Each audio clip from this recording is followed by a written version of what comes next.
তো hello everyone, এই যে অনেকগুলো খাওয়া নিয়ে তোমাদের সাথে চলে এলাম একটা ভিডিও শেয়ার করতে। তো এই যে বিদ্যুৎ বেকারি থেকে খাবারগুলো এনেছে। এই যে এটাতে কি আছে? কি আছে? কেচাপ আছে। আচ্ছা দেখি।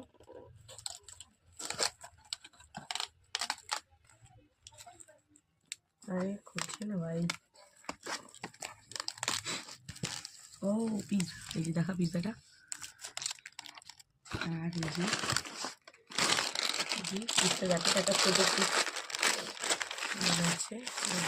চিড়ে ভাজা আছে। আর এখানে এই যে রসগোল্লা।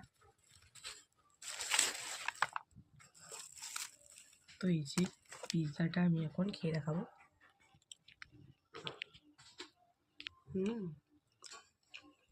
খুব ভালো, দারুণ খেতে গাইস। বন্ধ